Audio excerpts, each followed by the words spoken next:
Stay tuned for a special report from West River Electric. When you hear the words rolling blackout or grid reliability, it makes you stop in your tracks. Hi, I'm Amanda Haugen, and with me today I have CEO, General Manager of West River Electric, Dick Johnson. Dick, thank you for being here today. Thanks for having me. To start our conversation off, I have a short clip I would like to play for you. I turn on the lights and it's fine. Yeah, we've had a tremendous record of reliability in this country for so many years, but what's happening is demand for electricity keeps going up, but supply hasn't kept up. In fact, in some cases, we're shutting down power plants that have useful life left.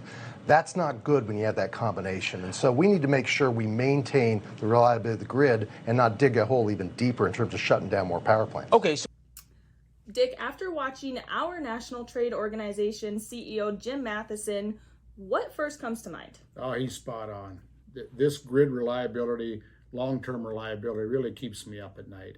This isn't, before I just thought it was, it's an issue like in California, wherever. It's really gotten to be a Midwest and a national issue. So it's really started to have a lot of concerns about it. You know, we have, locally, we want to provide safe, affordable, reliable electricity. And I think the reliable part is in jeopardy right now. And we really need to take a hard look at our entire grid to see what we can do to help get a more stable grid. Has this issue happened in the past? Oh, yes, it has. In February of 2021, February 16th to be exact, I call it the Valentine's Day Massacre. That's what it was referred to. 2,500 of our members north of Rapid City were cut off. We didn't know it was happening. They didn't know it was happening. And that really woke me up to what is happening with our reliable power supply.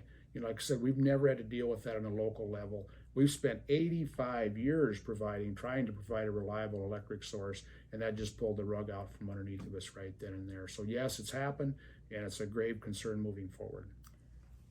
It is apparent that this is not only just a nationwide issue, but it's maybe coming more locally. What is West River Electric doing to help with this issue? Sometimes I feel like our hands are tied, which in a little bit they aren't, because we don't generate our own electricity, but that doesn't mean we're not going to try and work hard to make sure we can provide that reliable electricity that our members have come to expect. The way I look at it, it's a national public policy issue. We haven't had a good, strong energy policy in this country for years, and we need to get that. It needs to be by Congress stepping up and doing their part.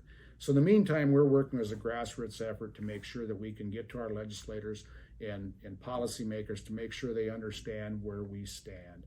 We also are working, such as this video, to educate our members on what is happening and what we're trying to do to avoid any type of rolling blackouts or issues in the future. The 128 megawatts solar in New Underwood, is that part of the problem or part of the solution? Well, first off, we don't own that. Basin Electric purchased the output off it. But it really is it can be really considered a part of the problem, but it can also be considered a part of the solution. It's a generation resource, but it's also an intermittent generation resource that needs to be backed up with something like a natural gas generator, a battery, coal, nuclear, something, so that it's a reliable power source. But it's really a part of our all of the above energy strategy, where we have a variety of things in our portfolio, just like you would say if you're investing in stocks and mutual funds, you want a diversified portfolio. And that's what we're looking for. That's a part of the New Underwood project. Dick, I appreciate you being here today. Thank you.